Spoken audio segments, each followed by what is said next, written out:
So hello everyone and welcome to my tutorial. In our today's tutorial, we'll be learning about the NIO West English Secondary, which is the code 202, chapter number 3, Kondiba, a hero.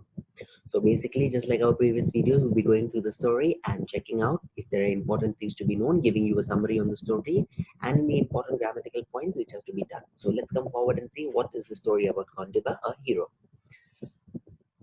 Kondiba, Gaikwad, hated begging. But the famine in Maharashtra in 1972 to 1973 had driven him from his home in Aurangabad to Mumbai in search of bread. At first, he had tried selling brooms. Unfortunately, he had little luck selling his goods. He soon learned that Mumbai is generous to beggars, especially blind beggars, and 25-year-old Kondiba was blind. He had become blind with smallpox at the age of 8. It was a cloudy day in Golibar, the last slum colony in Ghatkopar, northeast of Mumbai. Kondiba lived here with Tukaram and Tukaram's wife, Yelanbai. It was the end of the monsoon. In the middle of an open area in the colony there was a well. It was full of blackish green water. Nothing could be seen more than a few centimeters below the surface. The well was highly useful to the people who lived in the surrounding huts. They had dug it 2 years before because the only water tap in the colony was not enough for the slum's growing population. There had never been any money for a wall around the well. The mouth of the well had gradually widened as the soil and the rocks on the sides fell in. The bottom was narrow, muddy, and filled with weeds. The well was dangerous, but it had been there for so long that no one worried about it. It seemed harmless. Kondiba had returned to the slum to eat a little food, which Yaranbai had prepared. His day's begging usually ended when he had collected rupees 5 to rupees 6 in a small gunny bag. Suddenly, there were shouts and sounds of great confusion. Kondiba and Yelenbai were startled. Someone's fallen in the well. They heard a woman cry. Kondiba set aside his meal and said urgently, "Quickly let me there." Within a minute, the blind beggar and the woman reached the well and pushed their way through a small group at the bottom of the well. In seconds, Kondiba pulled off his shirt and slipped into the water. Two boys were already paddling around trying to find young Arvind, who had fallen off a tree trunk while drawing water. The boys could not dive. Kondiba, being a good swimmer as a young boy before he lost his sight, but years of poverty had made him weak. Once he had been able to dive deep into the wells around his village to pick up the shiny bits of broken pottery that he and his friends would throw in as a part of a game. But it had been many years since he tried to hold his breath long enough to get to the bottom of a well. Kondiba floated on the surface for a moment, then took a deep breath and dived.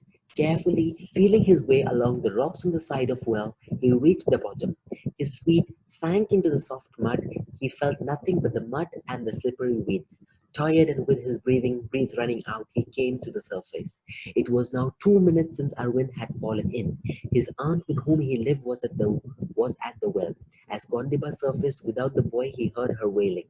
The blind man took another deep breath and vanished into the muddy depths. His first dive had given him a good idea of the shape of the well, so he went straight down and tried to search the bottom of his hands. They slipped in the muddy and got caught in the weeds. There was still no sign of the boy. His lungs were nearly bursting. He rose to the top once again. He had been down longer than the first time, so the women and children were getting more and more excited. When his head appeared above the water, the crowd gave a sigh of disappointment. Never in all the years of his blindness had Kondiba missed his vision so much. If only he could see, he might be able to find the drowning boy. He did not know that even normal eyes would never have been able to see in muddy water. Kondiba was very tired, but he knew he was Arvind's only hope. He walked as fast as he could, feeling his way through the mud and the weeds. Arvind must be here, he thought. He cannot have vanished. Kondiba's ribs were aching. He couldn't hold his breath much longer. Then, just as he was about to twist his body upright and kick himself to the surface, his finger felt something soft among the weeds. Cloth. He moved his hand further and touched Arvind's leg. The boy's body was held in the mud and weeds. Kondiba's heart was beating painfully. He badly needed to breathe. He felt desperately for something to hold in order to pull Arvind up and out on the net he was in. Suddenly he felt Arvind's belt. Holding it tightly with his right hand, he pulled the lad free, turned about and pushed up. His spine and muscles ached. This almost stopped his movements. His weak, starved body fought against what his mind told him he must do. Keeping a tight hold on the body's belt, Kondiba struggled to push himself upwards with his free hand and feet. It seemed a long time before he rose and 6 meters from the bottom and broke the surface. While he gasped for breath, other hands quickly lifted Arvind up and out of the well. Kondiba held onto the well's rocky side, his eyes closed, his body tired. He heard but paid little attention to the sounds of people trying to give Arvind artificial respiration. Finally, the boy began to vomit water, and cries to joy came to Kondiba, still holding tightly to the side of the well. Then Arvind was hurried away to the hospital. A man helped Kondiba out of the well, and a woman patted him affectionately on the shoulder. Yelwinbai led him back to the hut. There Kondiba put on his clothes, finished his half-eaten meal, and fell asleep. That evening, a police officer came to tell the blind beggar that the boy he had saved would be all right. Kondiba later learned that if the boy had been in the well longer, his brain would certainly have been damaged from lack of oxygen, and Kondiba had saved him just in time. The next afternoon, Arvind returned to Golipur. He went at once to Kondiba, and while his aunt watched with tears in her eyes, he touched Kondiba's feet in gratitude.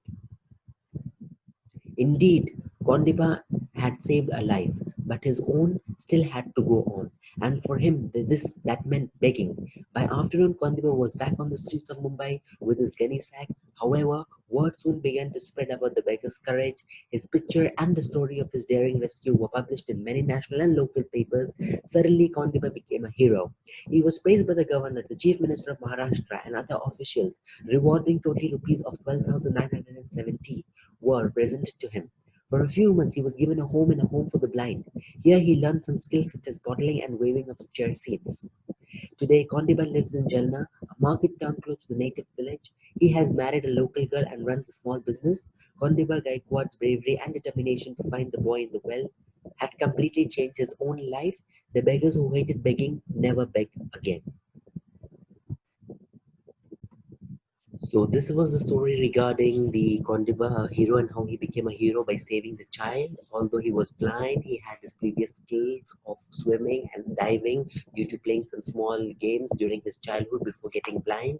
And then he got blind due to smallpox, and finally this incident took place where he dived inside and took the child out. And out of gratitude, he was given an award of rupees 12,970. Along with that, he was given a home inside the home for the blind in order to learn some special skills like bottling and waving of chair seats so that he could in future do a small type of a business which would lead him to a way where he could earn some type of wage, and same time he got married also and lives nearby area. So this was the story. So what you can do is you can solve the in-test questions which is related like 3.1.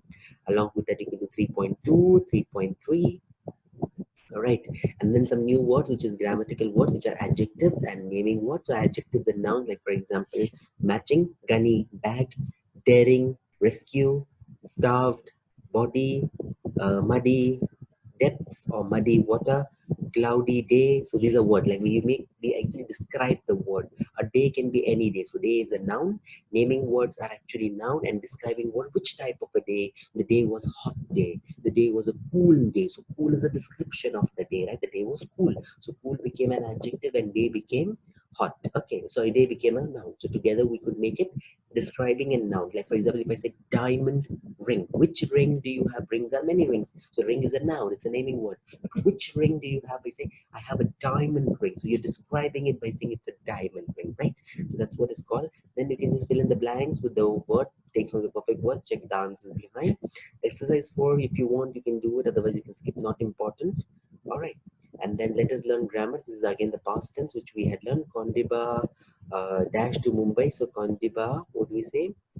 Came to Mumbai. Come will become came, that is irregular because we don't say comed, obviously. He dashed to sell. He started. So here it is regular. Start will become started. He started to sell brooms. So similarly, you can fill that up. Then we have something called as past perfect tense. Now, what is past perfect tense? A past perfect tense is obviously past tense, but we use the third form of the word. Okay. For example, do they have it here? They haven't given us anything to do. Basically, they haven't given us anything to do over here, but past perfect is nothing but it's very simple to say. In this way, we use the word had.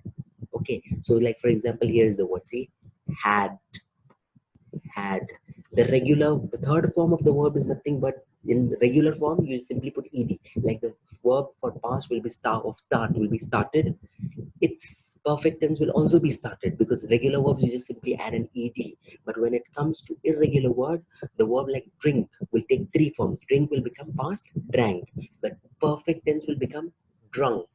Okay, but certain irregular verbs also don't have three, only two. For example, eat. Also, for not eat, for example, you can say came. So come, came. The third form will also be came. You don't have came or came in or something like that. Okay, but eat, ate, eaten. Drink, drank, drunk. Swim, swam, swum. Okay, freeze, froze, frozen. This word eaten, frozen, this is some one example of past perfect. The another one is this one, eat, this one, break, broke, broken. Then you have start, started, and the ed ones will remain the same they are. So this is called actually past perfect. And after that you have letters write. So basically you see an incident, imagine some incident, and essay writing. So in an essay writing for 5 marks, you guys are going to get, you can take the help you how to begin and how to end, and then again describing the person, question, and stuff. So make sure that your essay contains a lot of content, nice features, so that you can get more marks, that you're writing something important. And make sure you use the right English, perfect part of speech, perfect grammar. Make sure you're using the past tense mostly, because in essay past tense are very important. Adjectives are used properly to describe some things. Spelling mistakes should be avoided to make it more possible. Fine. So this was all about the lesson that we had to know. You can skip the let us talk and let us listen part. Go to the terminal question for Kondiba, as it can be some important part by helping you to write the literature part. So that's it for now. Thank you very much. See you for the next class.